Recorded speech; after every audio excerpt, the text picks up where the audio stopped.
నమస్తే, welcome to TBR news. కుప్పంలో చంద్రబాబు కథ ముగిసింది. టీడీపీకి ఘోర పరాభవం తప్పదన్న సజ్జల.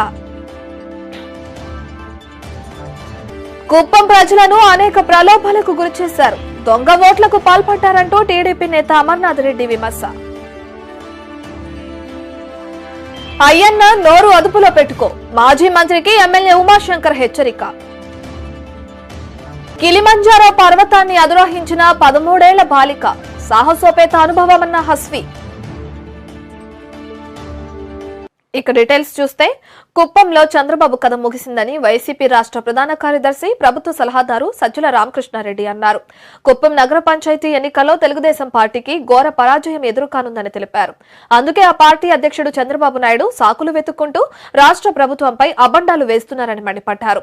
3 దశాబ్దాలుగా కుప్పం నియోజకవర్గంలో చంద్రబాబు నిర్మించుకున్న కోటను ఇప్పటికే గ్రామ పంచాయతీ, ఎంపీటీసీ, జెడ్పీటీసీ ఎన్నికల్లో ప్రజలు బద్దలు కొట్టారని, వైసీపీకి అఖండ విజయాన్ని కట్టబెట్టారని గుర్తు చేశారు. అసలు బయట మీ పార్టీ వాళ్ళు గుంపులు ఎందుకు చేరాల్సి వచ్చింది? టౌన్లో నీకు దొంగ ఓటు అనేది ఎప్పుడు వస్తుంది? ఓటర్ ఉండడు, లేదా ఓటర్ బద్దకిస్తాడు, రాడు. మరి మీ అడ్డ, చంద్రబాబు నాయుడు గారి అడ్డ అని ఆయన క్లెయిమ్ చేసుకునే కుప్పం, మేమైతే నీ చెరలో ఉన్నది, దాన్ని ఈరోజు విముక్తి కల్పిస్తున్నామని మేము ఫీల్ అవుతున్నాం. సరే, మీ దాని ప్రకారమే మీ అడ్డ అయినప్పుడు, అక్కడ మీ ఓటరు మీ మీద అభిమానం ఉన్నప్పుడు ఏదో తను రాకుండా అన్నా ఉండాలి, అసలు ఓటరే లేకుండా పేరన్నా చేర్చిండాలి. ఇది జరిగినా రాకుండా ఉంటే మీ మీద అభిమానం లేనట్టు. వేయడానికైనా అవకాశం ఎక్కడ? రామకృష్ణారెడ్డి ఓటు ఉంటే, రామకృష్ణారెడ్డి ఎక్కడ ఉంటే పోయి ఓటు వేసుకుంటాడు కదా. ఇంకా దొంగ ఓటు ఎక్కడొస్తుంది? లేదంటే అసలు రామకృష్ణారెడ్డి అనేవాడే లేకుండా ఒక ఓటు క్రియేట్ చేసినారనుకోండి, ఆ పుణ్యం కూడా మీదే కదా, మీరు చేసుకుంటేనే కదా అది అయ్యేది. ఎందుకంటే మీ చెరలోనే ఉంది కదా కుప్పం. దానికి మా వాళ్ళు ఎవరో వైఎస్ఆర్సీపీ వాళ్ళు పోయి దొంగ ఓటు ఎందుకు తెలుసుకుంటారు? నువ్వే, నీకు చేతుల్లో లిస్ట్ ఉంది ఎవడెవడు లేడనేది, మీరే కదా తెప్పించుకుంటారు. అలా వస్తుంటేనే ఆటో కూడా వెనక్కి బస్సులోంచి పంపించారు, బెంగళూరు నుంచి వస్తుంటే ఇంతకుముందు కట్టగట్టి. సో ఏతావాత కుప్పంలో ఏది జరిగినా అదంతా మీదే, మీ ఖాతాలోనే పడుతుంది. మీకు ఎక్స్క్యూజ్ లేదు, దాంట్లో దొరకదు. ఆయన మాట్లాడినవన్నీ తన గురించి అనుకున్నాడని అనుకోవాల్సి వస్తుంది. ఈ వీడియోలు చూస్తే మీకు అర్థమవుతుంది. 1, 2, 3, 4 వీడియోలు ఉన్నాయి ఇక్కడ, ఒకసారి అవి ప్లే చేయండి అమ్మా. ఆయన వేసి చూపించాడు కదా, సరే నేను తీయించినాం. ఫస్ట్ ఓటర్లకు డబ్బులు పంచుతున్న టీడీపీ నేతలు వస్తుందా?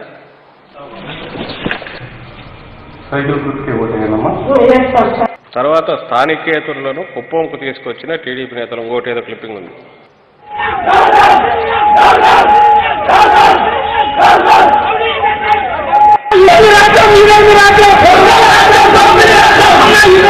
రెండవదా? ఫాస్ట్ చేయండి, వాళ్ళంతా జనం ఉన్నారుగా. మూడవది, అది జనం ఉన్నారా? సౌండ్ తగ్గించి ఫాస్ట్ చేయండి.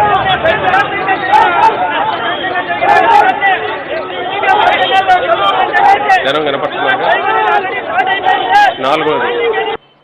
నాలుగవది తీసుకోండి. కుప్పం టీడీపీ కార్యాలయం పెద్ద సంఖ్యలో కార్యకర్తలు.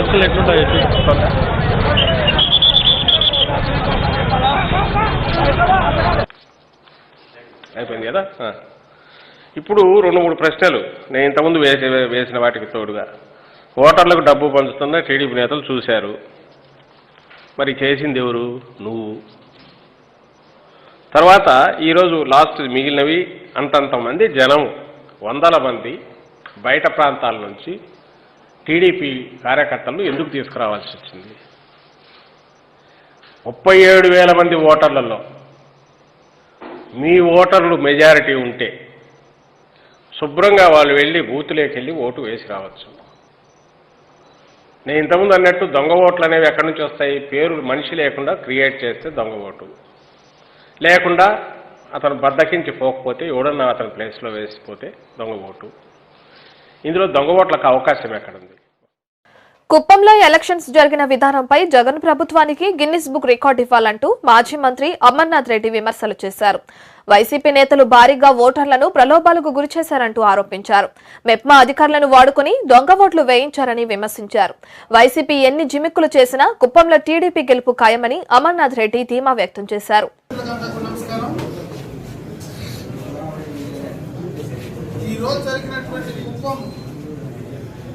మున్సిపల్ ఎలక్షన్స్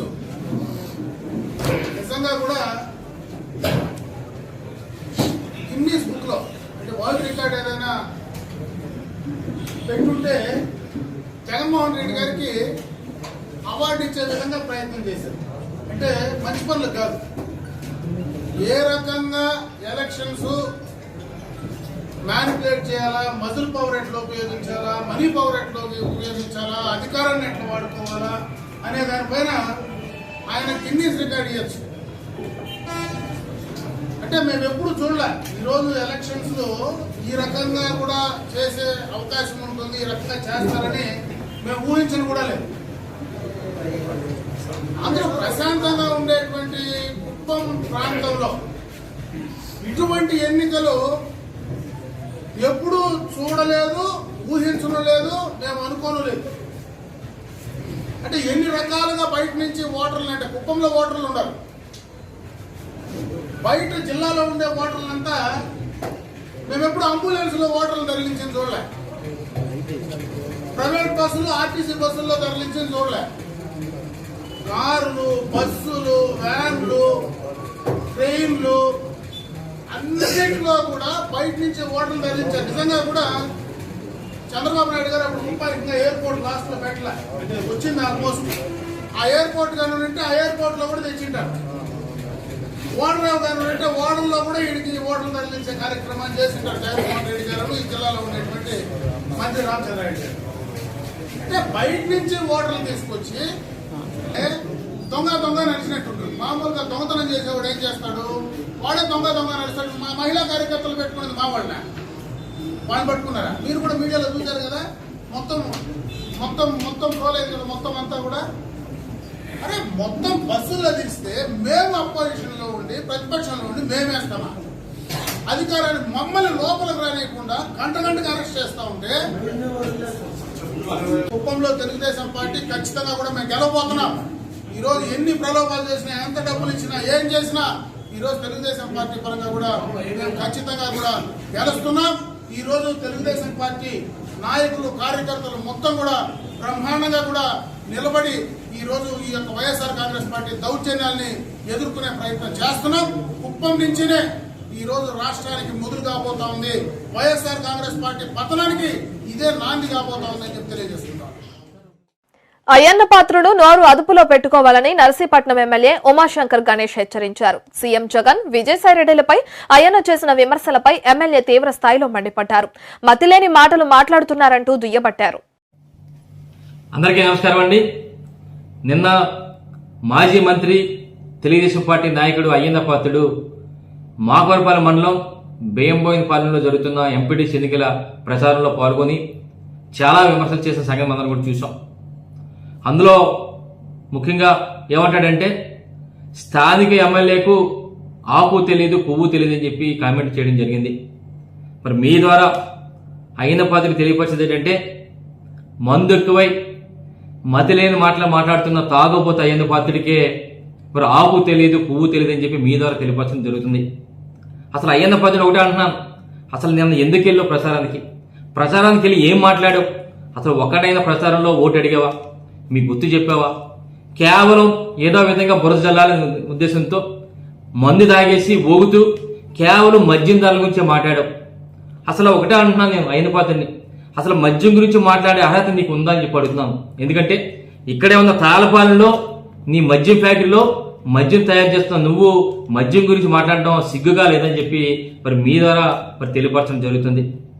ఇక చూస్తే ఇంకోటి అంటాడు, తాళపాలెం నుంచి పెదబడ్డపల్లి వరకు కూడా రోడ్డు మేమే వేసాం ఆ టైంలో అంటాడు. నువ్వు ఒకటే అంటున్నాను, ఎందుకు అయ్యా నువ్వు? మరి అప్పుడు మంత్రిగా చేసి నువ్వు సంకదాకడానికా రోడ్లు వేయకపోతే? మరి ఒక్క విషయం నువ్వు అంత గొప్పగా చెప్తున్నావు కదా రోడ్లు వేసాయని చెప్పని. నువ్వు ఫారెస్ట్ మినిస్టర్ చేసావు, ఆర్ఎండ్బి మినిస్టర్ చేసావు, పంచాయతీరాజ్ మినిస్టర్ చేసావు. మరి ఇక్కడ బొలుగొండలో ఉన్న మరి సుమారుగా 5 కిలోమీటర్ల మధ్యలో ఫారెస్ట్ అధీనంలో ఉన్న దాన్ని నువ్వు ఎందుకు దాన్ని తీసి మరి రోడ్డు వేయలేకపోయి చెప్పి ఈ సందర్భంగా ఆయన పద్ధతి అడుగుతున్నాను. కానీ మేము ఈరోజు 5 కిలోమీటర్లు కూడా మరి ఫారెస్ట్ నుంచి కూడా పర్మిషన్ తీసుకొని రెవెన్యూ నుంచి పర్మిషన్ తీసుకుని త్వరలో రోడ్డు వేసే కార్యక్రమం చేస్తున్నాం. మరి ఇన్ని మంత్రి పదవులు చేసిన 40 సంవత్సరాల ఇండస్ట్రీ అంటున్నా నువ్వు మరి ఆ రోడ్డు ఎందుకు వేయలేకపోయి చెప్పి ఈ సందర్భంగా మరి మీ ద్వారా ఆయన అడగడం జరుగుతుంది. ఇంకోటి చూసుకుంటాడు, ఈరోజు అమ్మఒడి గురించి కామెంట్ చేస్తాడు. అమ్మఒడే బొక్కమడే అంటాడు. ఒకటే తెలుసుకోవాలి, ఈ రోజు ఈ రాష్ట్రంలో గౌరవ ముఖ్యమంత్రి గారు పాదయాత్ర చేస్తున్నప్పుడు చాలా మంది తల్లులందరూ కూడా మా పిల్లల్ని చదివించలేని పరిస్థితులు అన్నప్పుడు ఆ రోజు మాట ఇచ్చారు, నేను అధికారంలో రాగానే అమ్మఒడి పథకం పెడతాను, ఎవరైతే పిల్లలను బడి పంపిస్తారో బడి పంపించి ప్రతి తల్లి కూడా 15,000 ఇస్తానని చెప్పి ఆ రోజు మాట ఇచ్చారు. ఆ ఇచ్చిన మాట ప్రకారం ఇప్పటికే మరి 2 దఫాలుగా మరి అమ్మఒడి కార్యక్రమం ఇస్తే దాన్ని అమ్మఒడ బొక్కవడ అని చెప్పి ఈ బొక్కయ్యన పత్రుడు కామెంట్ చేయడం అందరూ కూడా చూడడం జరిగింది. ఇక చూస్తే మరి చాలా అంటాడు, నా మీద కేసులు పెట్టారు, 5 కేసులు పెట్టారు, ఏం పీకారు అంటాడు ఆయన పత్రుడు. ఒకటే తెలుసుకోవాలి, నువ్వు కేసులు పెట్టిన తర్వాత కేసులు ఎందుకు పెట్టారంటే నువ్వు తప్పుడుగా ప్రవర్తించే కనుక కేసులు పెట్టారు. వైఎస్ వివేకానంద హత్య కేసులో డ్రైవర్ దస్తగిరి వాగ్మూలంలో కీలక విషయాలు బయటకొచ్చాయని టీడీపీ అధికార ప్రతినిధి పట్టాభిరామ్ అన్నారు. వివేక హత్య వెనుక ఉన్న ముఖ్య వ్యక్తి డి శంకర్ రెడ్డి అని పేర్కొన్నారు. హత్య తర్వాత దస్తగిరి రాజారెడ్డి ఆసుపత్రికి ఎందుకు వెళ్లాడని ప్రశ్నించారు. వివేక హత్యకు సంబంధించిన ఆధారాలను తుడిచిపెట్టింది సీఎం జగన్ సన్నిహితులేనని పట్టాభి విమర్శించారు. దివంగత ముఖ్యమంత్రి రాజశేఖర రెడ్డి గారి సోదరుడైనటువంటి వైఎస్ వివేకానంద రెడ్డి గారి హత్యకు సంబంధించి, హత్య జరిగినటువంటి పరిణామాలకు సంబంధించి ఆయన ఒక కీలకమైనటువంటి వాంగ్మూలం మరి కోర్టులో ఇవ్వటం జరిగింది. ఆ కన్ఫెషన్ స్టేట్మెంట్ యొక్క కాపీ కూడా ఇవాళ మనందరి చేతిలో ఉంది. గత 2-3 రోజులుగా దానిపైన కూడా విస్తృతమైనటువంటి చర్చ జరుగుతోంది. మరి స్వయంగా ప్రస్తుత ముఖ్యమంత్రి జగన్మోహన్ రెడ్డి గారి చిన్నాన్న బాబాయ్ అయినటువంటి వైఎస్ వివేకానంద రెడ్డి గారిని మరి అత్యంత కిరాతకంగా మార్చి 15, 2019 14-15 అర్ధరాత్రి మరి అత్యంత కిరాతకంగా వారిని చంపివేయడం, దాని వెనుకున్నటువంటి కుట్రదారులు ఎవరు, ఆ హత్య వెనుకున్నటువంటి మరి ఆ పెద్ద మనుషులు ఎవరో తెలుసుకోవాలని ఎంతో ఆతృతగా మనం చూస్తూ ఉన్నాం. దానికి సంబంధించి దస్తగిరి అనే వ్యక్తి ఇచ్చినటువంటి వాంగ్మూలంలో అనేక సంచలనాత్మకమైనటువంటి విషయాలు మన ముందుకు వచ్చినటువంటి పరిస్థితి కూడా మనకు తెలుసు. ఆ కాపీ ఇవాళ నా చేతిలో ఉంది. దస్తగిరి ఇచ్చినటువంటి ఆ కన్ఫెషన్ స్టేట్మెంట్ వాంగ్మూలం కాపీ ఒక్కసారి మనం పరిశీలించినట్లయితే వైఎస్ వివేకానంద రెడ్డి గారి హత్యకు సంబంధించి దానిలో కొన్ని కీలకమైనటువంటి స్టేట్మెంట్స్ మనం పరిశీలించినట్లయితే మరి ఈ హత్యలో పాల్గొన్నటువంటి ఎర్ర గంగిరెడ్డి, గజ్జల ఉమాశంకర్ రెడ్డి, యాదాటి సునీల్ యాదవ్, దస్తగిరి ఎవరైతే ప్రధానంగా ఈ 4 వ్యక్తులు ఉన్నారో మరి ఈ 4 వ్యక్తుల్ని లీడ్ చేసినటువంటి ఎర్ర గంగిరెడ్డి, అతనికి సంబంధించి కొన్ని స్టేట్మెంట్స్ మనం అతనికి సంబంధించినటువంటి విషయాలు దస్తగిరి ప్రస్తావించినటువంటి కొన్ని నేను చదివి వినిపిస్తాను. ఎర్ర Gangireddy told us that he will be receiving an amount of 40 crore from D. Shankar Reddy and handsome amount will be paid to you. ఈ హత్యలో భాగస్వాములైనందుకు, ఈ హత్యకి సహకరించినందుకు గాను డి శంకర్ రెడ్డి దగ్గర నుంచి మనకి 40 కోట్ల రూపాయలు వస్తాయి. ఆ 40 కోట్ల రూపాయలని మనం అందరం కూడా పంచుకోవచ్చు అని చెప్పి ఎర్ర గంగిరెడ్డి దస్తగిరికి చెప్పినట్టు దీనిలో ప్రధానంగా ప్రస్తావించినటువంటి అంశం. అదేవిధంగా మరి శంకర్ రెడ్డికి సంబంధించి ఇంకొక పారాగ్రాఫ్లో as I was scared and expressed my doubts as what would happen if something goes wrong after the murder, Erra Gangireddy said that he has the support of D. Shankar Reddy and he will manage everything and settle their future. Dastagiri కొన్ని భయాల్ని వ్యక్తపరిచినప్పుడు మరి ఈ హత్య తర్వాత మరి మనం గనక పట్టుబడితే మనకు ఎటువంటి ప్రమాదం అన్నా పొంచి ఉంటే ఏ రకంగా మనం దీని నుంచి బయటపడాలి, ఎవరు కాపాడతారు మనని అని అడిగినప్పుడు గంగిరెడ్డి చాలా క్లియర్గా డి శంకర్ రెడ్డి మనల్ని కాపాడతాడు, అతనే వ్యవహారాలన్నీ కూడా చక్కబెడతాడని చెప్పి చాలా స్పష్టంగా ఈ కన్ఫెషన్ స్టేట్మెంట్లో దస్తగిరి. రాజధాని రైతులు చేపట్టిన మహా పాదయాత్రలో అపశృతి చోటు చేసుకుంది. కొండపి నియోజకవర్గం నెడమానూరు ఉప్పలపాడులో పాదయాత్ర ముగించుకున్న రైతులు చిర్రికూరుపాడుకు బయలుదేరారు. వారికి స్థానిక రైతులు ఘన స్వాగతం పలికేందుకు భారీగా బెలూన్లను సిద్ధం చేస్తుండగా ప్రమాదవశాత్తు గ్యాస్ సిలిండర్ పేలింది. ఈ ఘటనలో 2 రైతులు తీవ్రంగా గాయపడ్డారు. వారిని స్థానిక ప్రభుత్వ ఆసుపత్రికి తరలించి చికిత్స అందిస్తున్నారు. బుడకలు ఎగరేసే బండి ఒకటి దీంట్లో ఫ్రంట్ లైన్ లో పోతుంది. వాళ్ళు ఆ బుడకలు ఫిల్ చేసే క్రమంలో ఆ సిలిండర్ అది బ్లాస్ట్ అయ్యి దాంట్లో ఉండే ఎవరైతే బుడకలు తయారు చేస్తారో వాళ్ళు విజయవాడ నుంచి వస్తున్నారంట. వాళ్ళకి గాయాలైంది. వాళ్ళు ఇమీడియట్ గా హాస్పిటల్ పంపించేసి ఒక పరిస్థితి కొంచెం ఆందోళనకరంగా. వైసీపీ పాలనలో భూ కబ్జాలు అక్రమాలు పెరిగాయంటూ టీడీపీ మాజీ ఎమ్మెల్యే కందుల నారాయణ రెడ్డి విమర్శించారు. దేవుడి భూములు సైతం కనీ విని ఎరుగని రీతిలో అక్రమాలకు పాల్పడుతున్నారని దుయ్యబట్టారు. టీడీపీ ప్రభుత్వం అధికారంలోకి రాగానే వైసీపీ అక్రమాలపై ఎంక్వైరీ వేయిస్తామని కందుల నారాయణ రెడ్డి అన్నారు. న్యాయస్థానం టు దేవస్థానం కార్యక్రమం ద్వారా వందలాది మహిళా సోదరిమణుల అక్కలు చెల్లెళ్ళు చేస్తున్నటువంటి ఆ మహాపాదయాత్రకి ఈరోజు ప్రకాశం జిల్లాలో వేలాది మంది రైతులు పాల్గొంటూ బ్రహ్మరథం పడతా ఉన్నారు. ఈ పశ్చిమ ప్రాంత వాసిగా నేను కూడా ఈ ప్రాంత రైతులకు విజ్ఞప్తి చేస్తూ ఉన్నా, రెడ్డి సోదరులకు విజ్ఞప్తి చేస్తూ ఉన్నా, మీరు